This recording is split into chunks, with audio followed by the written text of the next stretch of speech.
والصلاة والسلام على رسول الله وعلى آله وصحبه وبعد. السلام عليكم ورحمة الله wabarakatuh. Sa nakaraang linggo,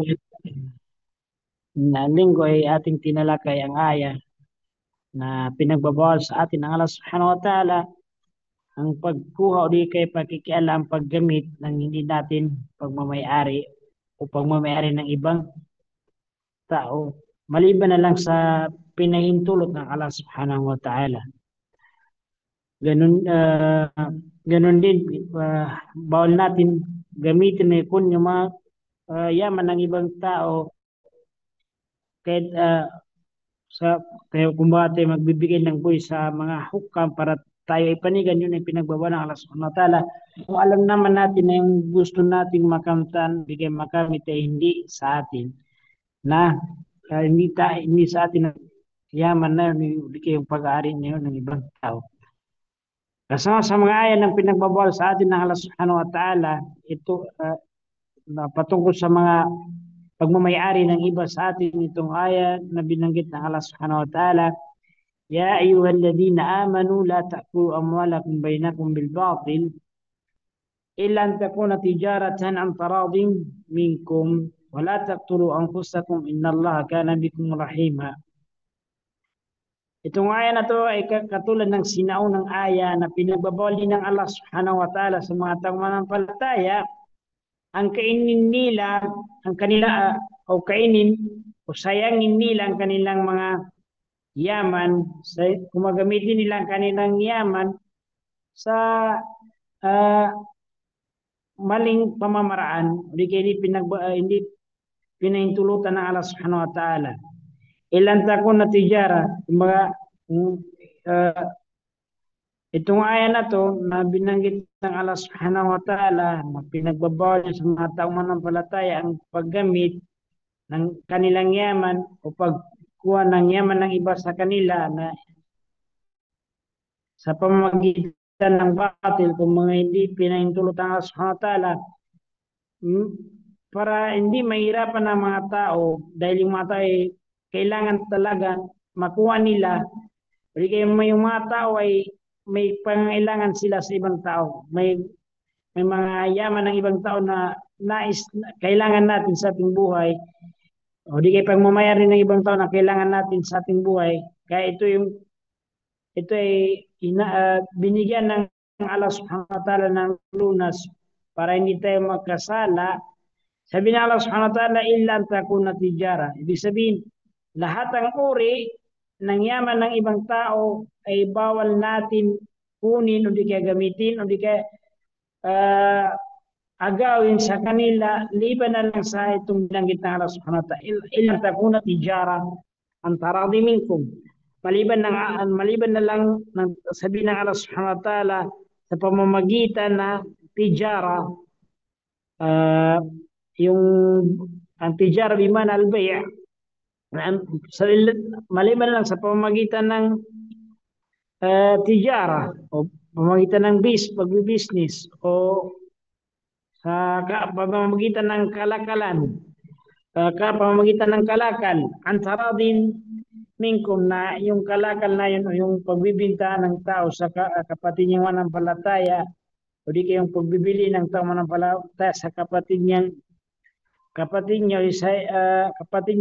nagbibinta ng anumang binibinta, dapat yung ginagawa nila antaradin minkum, bawat isa yung bumili at yung bibilian sila ay bukal sa kanilang sila ay hindi napilitan sa pagbili at hindi napilitan yung nagbinta sa pagbinta ng kanyang yaman. Illa antaradin minkum, kundi sila ay gusto talaga nila ang ginawa nila na yun na bintahan. Wala taqtulu anfusakum innallaha kana bikum rahima.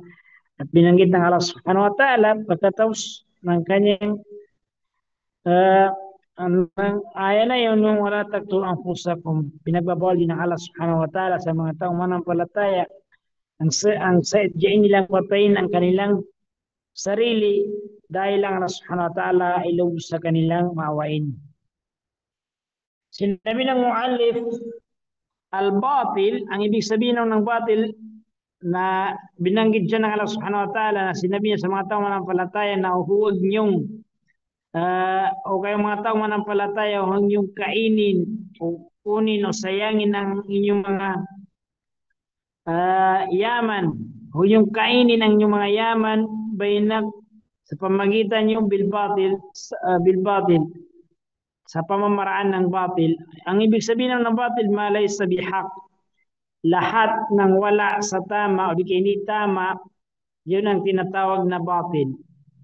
Wujuh dhalika kathira, yung mga sura ng batil ay napakarami, sabihin ng muallif o na katibu hadhihi al-mudhakkira, sabi niya yung mga sura o di ka wujuh al-batil kathiratun jiddan. Pamin al-batil, nagbigay siya ng halimbawa ng mga batil, al-buyu'at allati na'anha عن البيوتات البيوعات التي نهى عنها الشرع. Kasama sa mga batil na pagkuha o di kaya paggamit ng yaman sa hindi pinagit ng Allah subhanahu wa ta'ala, sa mga batil, halimbawa ng batil na binanggit ng Allah subhanahu wa ta'ala na huwag natin kainin, gamitin ang ating yaman sa pamagitan ng batil, yung mga buyuat alati na syar, yung pinagbawal ng Allah subhanahu wa ta'ala na pangangalakal, kagaya ng riba, yung mga bay na pinagbawal ng Allah subhanahu wa ta'ala, nabanggit din sa mga hadith an-nabawiyya sallallahu alaihi wasallam, hadithun nabi sallallahu alaihi wasallam, yung anul buyo na nabanggit doon. Wat-tijara fil lugha, ang ibig sabihin ng tijara sa wikang Arabic, ibaratun 'an al-mu'awadha, may halimbawa sa al-mu'awadha, magpapalitan ng magkabilang tao, yung bay at saka mushtari o yun. Wa hadha al-istithna' munqati', ibig sabihin lahat ng uri ay ng paggamit ng yaman pamagitan ng mga tao ay pinagbabala sa subhanahu wa ta'ala pag ito ay batil, hindi pinintulot ng subhanahu wa ta'ala. Lahat ng uri, ito lang pwedeng gawin nila o di kaya daan para makuha nilang nais ng tao. Itong tijara, binanggit ng Allah subhanahu wa ta'ala. Lakin ang tijara tiyang tarading minkum jais, kung may na kung sabihin, sa pamagitan ng kalakal, kung kayo magpapalit ng mga yaman, kung mapapasa inyo ang yaman ng ibang tao sa pamagitan ng kalakal o pagbibinta, yan ay pwede sa inyo, sabi ng Allah subhanahu wa ta'ala, kung yun ay bukal sa magkabilang panig. Kung hindi sa pilitan na ibinta sa'yo dahil pinilit mo yung tao, di kaya naman ikaw napilitan lang bumili dahil pinilit ka nang nagbibinta. Kung yun ay ginawa nyo, ayon sa inyong kagustuhan, yun ay pinapayagan kayo ng Allah subhanahu wa ta'ala na kunin nyo ang yaman na yun, nasa pagitan yung mga mu'min. Ang taradi minkum, lakin kunu tijarati an taradi minkum halalan lakum. وقولوا عن تراد صفة للتجارة، ito binanggit ng Allah subhanahu wa ta'ala sa nato na ilan takuna tijara, dahil yung tijara napakarami ang uri ng tijara. Pwedeng tijara an ikra, kumbaga napilitan yung lang ang tao, di kaya tijara an tarik al-riba, di kaya tijara an tarik al-hiyal o غيرها من الأنواع التجارة. لذلك الله سبحانه وتعالى شرط في صفات التجارة أن يكون عن تراد، فقال عن تراد أي صفة للتجارة، أي كائنة عن تراد، بمعنى حصل هذه التجارة والمعاوضة حصل عن تراد وليس عن إكراه. نعم، عن تراد. وإنما نص الله سبحانه وتعالى التجارة دون سائر أنواع المعاوضات لكون أكثرها أو أغلبها. نعم هناك معاملات كثيرة آه، جائزة كالإجارة وغيرها من المعاملات. فالله سبحانه وتعالى اختص في ذكر التجارة في هذه الآية لأن هذه هي أغلب المعاملات التي يحصل به الشخص ما لا غيره. Ang Allah Subhanahu wa Ta'ala ay ang dito ay yung tijara na kahit may pang pamamaraan para makuha natin o di kaya mapasa atin ang nasa ibang tao, kagaya ng alijara, paglirinta, kung gusto natin mapakinaban ng bagay na yun, kailangan natin, pwede natin rintahan, pero yun hindi binanggit ng Allah Subhanahu wa Ta'ala ito yung paglirinta. Mamualat kundi yung binanggit dito ng Allah Subhanahu wa Ta'ala yung tijara dahil yung kadalasan nagagawa ng o di kaya kadalasan ng ginagawa ng mga tao itong tijara na binanggit yung itong tijara o pangangalakan. Wa tutlaqu jaza'il amal min Allah ala wajhil majaz. ومن قوله أدلكم على تجارة تنجيكم من عذاب أليم وقالوا يرجون تجارة لن تبور. Itong tijara din minsan ay ginagamit din ito, di kaya ito din ay tinatawag o di kaya ginagamit na term na ang ibig sabihin ay yung gantimpala ng Allah Subhanahu wa Ta'ala sa gawain ng isang tao. Kagaya ng Allah Subhanahu, binanggit ng Allah Subhanahu wa Ta'ala, o gusto nais nyo bang kayo ay aking patnubayan sa isang gantimpala na maging dahilan para ka kaligtas sa parusa ng Allah Subhanahu wa Ta'ala na napakaigpit.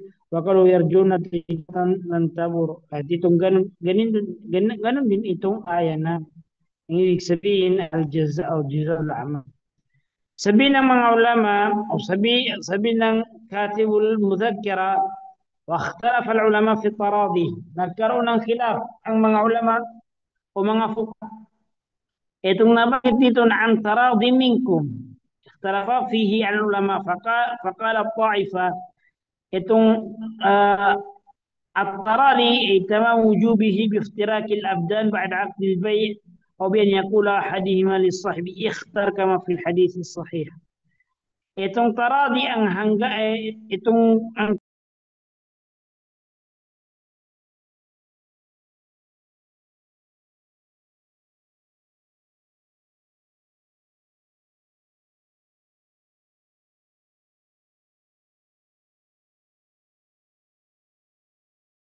وهذه المذكرة ang sabihin daw ng tarad ay nagkaroon daw ng mga khilaf ang mga ulama sa ibig sabihin ng tarad doon na nabanggit sa aya. Sabi ng iba sa mga ulama, itong tarad na yung pagkaroon na yung dalawa ay nagkasundo sa paano masabi na yung dalawa na yun ay nagkasundo sila sa kanilang ginawang kalakalan.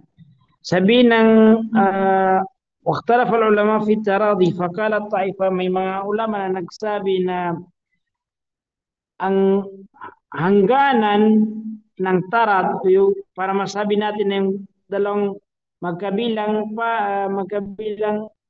magkabilaan yung bayi at saka mushtari sila talaga ay nagkasundo, matatawag na sila ay nagkasundo, matatapos yung kasunduan na yun sila sila ay nagkasundo, matatapos yung shart na yun pagkala ang tamam nun sabi ng muallif biftirakil abdan ba'da aqdil bay, kung yung dalawang nagbintan si fulan nagbinta at si fulan masalan si Ahmad ay nagbinta at si Zaid ay bumili, yung habang sila pa ay magkasama sa isang lugar, yung pinangyarihan ng kalakalan, sila ay nasa arida, kumbaga, uh, bawat sila ay gusto nila, uh, hindi sila napipilitan sa ginagawa nilang kalakalan. Kumbaga, si Muhammad, si Zaid ay gustong bumili at si Ahmad ay nagbibinta rin. نعم تمام وجوب افتراك العبد بعد عقد البيع أو بأن يقول أحد للصبي اختار. Uli naman, yung isang kabila si Ahmad o di si Zaid magsabi na, sige, may ah, pwede kang pumili itutuloy ba natin itong kalakalan o hindi. Yun yung hanggang gano'n pa yung nangyari sa magkabilaan, yun ay nasa tarad sila. Kumbaga, yung ginagawa nila ay antarad. Yung kanilang kalakalan ay antarad. Kumbaga, bawat sa kanila, bawat kabilaan ay nagnanais at may kagustuhan sa mangyari ang kalakalan. At sa KR, pwede silang pwede magsabi yung isa na hindi ako payag, o di kaya ako, sige, payag ako sa ating napag-usapan. Yung magkabilaan, lahat nasa kanila ang khiyar. Kama fil hadith, kagaya nangyari sa hadith. البيعان بالخيار ما لم يتفرقا أو يقول أحدهما للصاحب اختار. Ibig sabihin na yung dalawang yung dalawang gumagawa ng kalakal, nagbibinta at yung bumibili, sila ay may khiyar. Pwede silang pumili na dapat ba nang isagawa o tapusin ang kalakalan na yun ng kanila, ituloy o hindi nila ituloy. Siya patuloy na may karapatan na at hindi ituloy ang kanilang kalakalan habang sila pa ay hindi nagkahiwalay. Pero kung ang nangyari, kung ba yung nagbibinta na ibigay kay Yazid, o si Ahmad na ibigay kay Yazid yung kanyang paninda, at si Yazid ay umuwi sa kanyang lugar o di kaya umalis sa lugar na pinangyarihan ng bintahan, wala nang khiyar si Yazid. Kumbaga pag bumalik siya, kaya Ahmad sabi niya, nagbago yung isip ko, hindi ko na lang ito bibilin. Yun ay hindi pwede na gawin ni Yazid. Yun ay pinagbabawal ng Allah subhanahu wa ta'ala ang pupita sallallahu alaihi wasallam. Kung hindi nila pwedeng gawin, hindi mo pwedeng gawin ni Yazid dahil siya ay umalis sa lugar na kanilang usap o yung lugar na pag pinangyarihan ng bintahan. Naam. Lima na lang kung yung isa, kumbaga bumalik siya si kay Ahmad at nais niyang ibalik ang kanyang binili. Kung sabi ni Ahmad na sige, kung gusto mo ibalik, ay pwede mo ibalik. Walang problema doon. Pero kung hindi pumayag si Ahmad na ibalik ni Yazid, hindi pwedeng ibalik ni Yazid dahil siya ay lumayo o di kaya umalis sa lugar na bintahan na pinangyarihan ng bintahan sa pamagitan nila. وإليه ذهب جماعة من الصحابة والتابعين. Ayan ang pananaw ng mga karamihan sa mga جماعة من الصحابة, yung karamihan sa mga sahaba at yung mga tabi'in. At yung Shafi'i at si Imam Al-Thawri at Imam Auza'i. Itong mga ima na binanggit dito ng binanggit dito sa Mudhakkira. Ang pananaw nila pag nagkaroon o pag nangyari sa magkabilang panig o yung bae at saka mustari, sila ay nagkahiwalay sa lugar ng kalakalan, ang yung ginagawa, pag yung bae ang umalis at nakabalik na sa kanyang bahay at si Yazid ay nag-antay doon, sabi niya, antayin ko yung bae baka bumalik dito para ibalik yung aking binili. Yun ay hindi pwedeng ibalik ni Yazid. O din ka na, si Yazid yung umalis at bumalik ulit dahil nandun pa yung bahay. O si Ahmad, kumbaga, at gusto niya ibalik yung binili niya, hindi din pwedeng gawin yun dahil nagkaroon ng ikhtira. na binanggit ng propeta na ang dalawang nagbibinta, gumagawa ng kalakalan, sila ay may karapatan na magbago ng isip. Ituloy ba ang kalakalan o hindi habang nasa lugar pa sila ng kalakalan o bintahan. Pag nagkahiwalay sila, wala na silang share, wala na silang karapatan na ituloy at o di kaya ibalik ang binili o yung o di kaya wala na silang karapatan na hindi ituloy ang ginawang bintahan. Liban na lang kung isa sa kabila ay pumayag na hindi ituloy ang pangyaring kalakalan. Yan ang pinili o di kaya ng pananaw ng Jama'atu Minas Sahaba at yung karamihan sa mga tabi'in at itong mga imam na binanggit dito nabanggit dito sa mudhakira.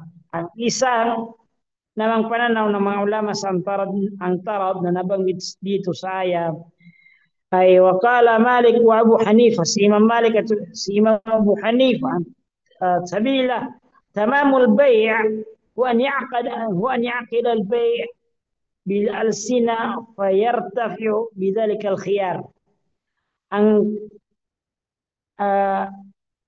Ang madhab ni Malik at si Abu Hanifa magiging kumpleto daw di kaya matatapos ang kalakalan sa pagitan ng bumibili at nagbibinta pagkatapos banggitin ng pagkatapos kumbaga matatapos ang kalakalan matatapos ang kalakalan, makukumplito ang kalakalan sa pagitan ng nagbibinta at bumibili pag sabi niya biasinatin fairtahiyo bidalika khair, pag sinabi na ng bumibili na sige pumayag ako na ibinta bilhin ko ang binibinta mo sa akin sa halaga na ganito at pumayag din yung nagbibinta, pag nangyari yung ganun yung bumili pumayag sa halaga at yung nagbibinta ay pumayag din sa halaga, pag nangyari yung sabi ni Abu Hanifa at si Malik tamal aqd, ibig sabihin hindi na pwedeng magbago yung isa sa dalawa na yun, yung baiman o yung mustari. Wala na silang karapatan na magbagong isip na hindi ituloy ang kanilang kalakalan, kundi dahil sila ay nagkasundo, yung bai at sinabi niya ibibinta ko ito sa ganitong halaga at yung mustari itinanggap din, sige bibilin ko yan o di kayo pumapayag ako sa ganyang halaga. Pag nangyari yung ganun, sabi niya Abu Hanifa at si Malik, yung dalawa na yun wala ng karapatang magbagong isip at hindi ituloy ang ginagawa nilang kalakalan. Tarfa' bidhalika al-khiyar. Wajabu 'anil hadis bima la ta'ila tahtahu. Sinabi ng sumulat ng mudhakira na to, itong si Imam Malik at si Abu Hanifa na sinagot nila itong hadith na nabanggit sa una na al-bay'ani bil khiyar ma lam yaftariqa ma lam yatafarraqa. Sinagot nandun sinagot daw nila yan, may mga rad sila sa hadith na yan na pero yung kanilang binanggit na mga rudud ay kumbaga hindi matibay o di kaya napaka hinang sagot o rudud, kumbaga hindi sapat para hindi sapat para hindi natin piliin ang unang kaul na yun na nabanggit sa una dahil sa hina ng kanilang hujja. Waqad quriya tujara, itong ibig sabihin itong aya ya ayyuhalladhina amanu la ta'kulu amwalakum bainakum bil batil illa an takuna tijara, may nagbasa na tujara, may nagbasa din na tajara. Naam, binas ala annaha naqisa. Mga ibig sabihin sa qiraat yun, may khilaf sa qiraat, may tijara, may tujara, may tajara. wala taqtulu anfusakum. Ito namang karugtong ng aya, wala taqtulu anfusakum. Binanggit ng Allah Subhanahu wa Ta'ala, ay la yaqtulu ba'dukum ayyuhal muslimuna ba'dan illa bisababin athbatahu asy-syara'. Sinabi ng Allah Subhanahu wa Ta'ala, di kay pinagbolang Allah Subhanahu wa Ta'ala sa mga taong manampalataya na sila ay magpakamatay o sila o pinagbolang Allah Subhanahu wa Ta'ala na sila ay patayin nila ang kanilang sarili. Sabi ng Allah Subhanahu wa Ta'ala, huwag niyong patay o kayong manampalataya, huwag niyong patayin ang inyong sarili. Huwag niyong patayin ang inyong sarili. Huwag niyong patayin ang ibang mga Muslim, iba sa inyong mga Muslim, ba'dan. Huwag kayong magpatay ang kayong mga Muslim. Liban na lang sa sabab asyar. Mga papatayin yung tao na yun dahil sa ahkam asyar. Kagaya ng sa kisas, yung tao ay pumatay, kaya nahatulan ng kisas. Walang problema dyan. Pero ang pinagbabawal ng Allah Subhanahu wa Ta'ala, yung pagpatay ng may buhay na hindi pinahintulutan ng Allah Subhanahu wa Ta'ala. Yun ay pinagbabawal ng Allah Subhanahu wa Ta'ala. Aw la taqtulu anfusakum bi'tirafil ma'asi. Di kaya sabihin ng Allah Subhanahu, ang ibig sabihin daw niyan ng aya na yan, la taqtulu anfusakum ay la taqtulu, huwag niyong hayang patayin niyo ang inyong sarili. Kaya huwag kayong magpakamatay, huwag niyong patayin ang inyong sarili. Bi'tirafil ma'asi, sa pamagitan ng paggawa niyo ng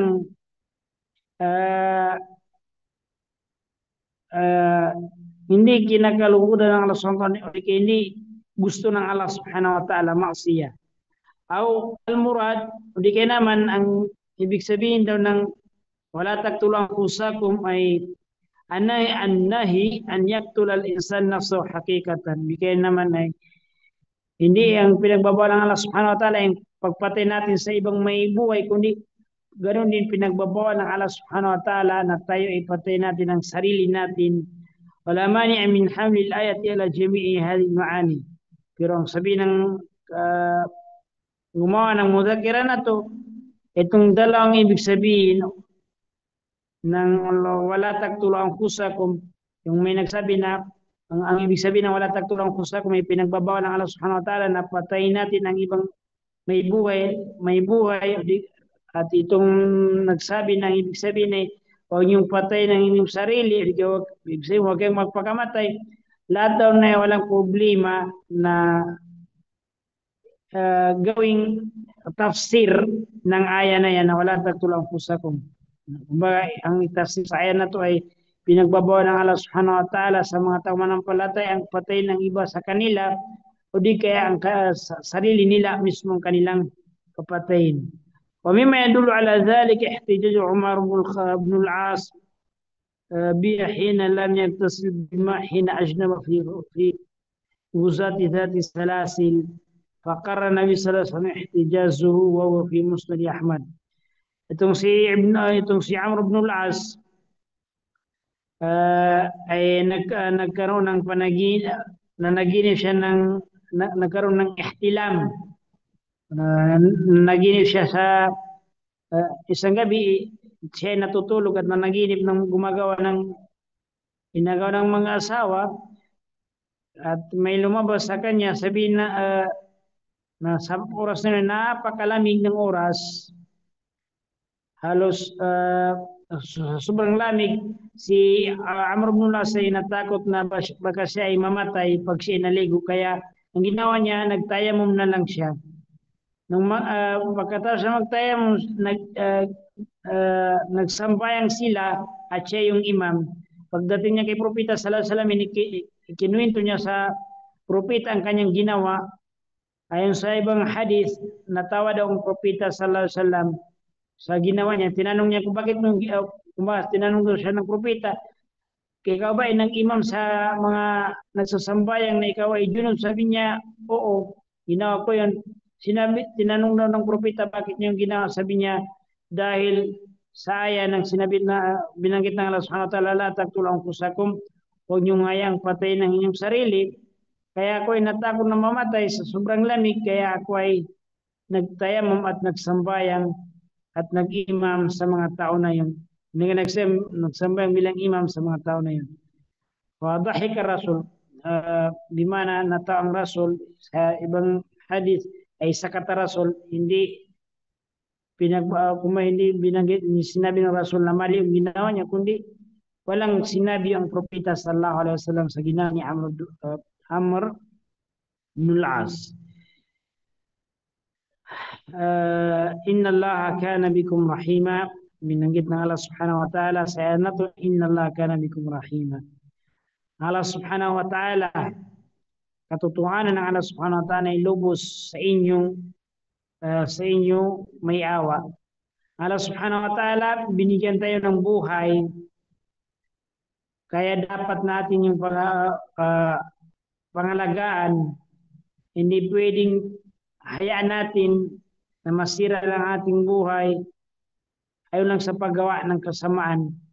Yun ay dapat nating pangalagaan dahil ang buhay ay biyaya ng Allah subhanahu wa ta'ala. Naam, biyaya ng Allah subhanahu wa ta'ala. Kung kayo ay may katanungan sa itong aya na ito nating tinalakay, ay pwede kayo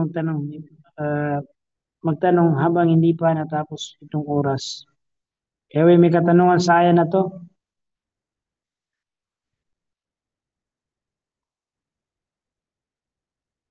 Ulitin ko, ang ibig sabihin ng aya, ang Allah subhanahu wa ta'ala ay pinag-utos sa mga taong manampalataya na sila ay wag nilang gamitin ang kanilang yaman o wag nilang sayangin ang kanilang yaman sa walang kabuluhan. Walang kabuluhan, hindi pinahintulot ng Allah subhanahu wa ta'ala. Liban na lang kung ang kanilang yaman ay gagamitin nila sa pamagitan ng tijara, na yung tijara na yun ay antara din minkum, kumbaga napagkasunduan ng mga taong manampalataya. Ibig sabihin, bawal natin kunin ang yaman kung sa ating pinagbabawalan tayo kung tayo pinagbabawalan ng Allah subhanahu wa ta'ala na gamitin ang ating yaman sa hindi kinakaluguran ng Allah subhanahu wa ta'ala, hindi pinapahintulutan ng Allah, mas lalo pang pinagbabawalan ng Allah subhanahu wa ta'ala na ang kunin natin, gamitin natin, panghimasukan natin ang yaman ng ibang tao na hindi pinahintulutan ng Allah subhanahu wa ta'ala. Sinabi ng Allah, bawal yung gamitin ng inyong yaman, yari-yari sa hindi pinahintulot ng Allah subhanahu wa ta'ala o hindi tama, o di ka walang kabuluhan. Kung pinagbabawal sa atin na gamitin ang ating mga yaman sa walang kabuluhan, mas lalo pang pinagbabawal ang paggamit o di kaya pagsayang ng yaman ng ibang tao sa walang kabuluhan. Ilan takun na tijaratan antara minkum, liban na lang kung yung nangyari, kung gagamitin natin ang ating mga yaman o di kaya yung yaman ng ibang tao, ang tijara, kukunin natin sa pamagitan ng tijara, di kaya kakainin natin sa pamagitan ng tijara, kung makuha natin yun, sa pamagitan ng kalakal na bawat panig ay nakakasundo. Pagkatapos nun naman ay binanggit ng Allah subhanahu wa ta'ala, wala taqtulu anfusakum, pinagbawalan ng Allah subhanahu wa ta'ala na sadyain natin patayin ang ating sarili. Pinagbawalan ng Allah subhanahu wa ta'ala na patayin natin ang mga taong manampalataya, kaya natin manampalataya kay Allah subhanahu wa ta'ala. Inna Allah kana bikum rahima, dahil sabi ng Allah subhanahu wa ta'ala, ang Allah, katutuwanan ng Allah sa inyo ay lubos na maawain. Kayo ba may katanungan sa aya na to? Kung wala, dito lang ang ating das. Assalamualaikum warahmatullahi wabarakatuh.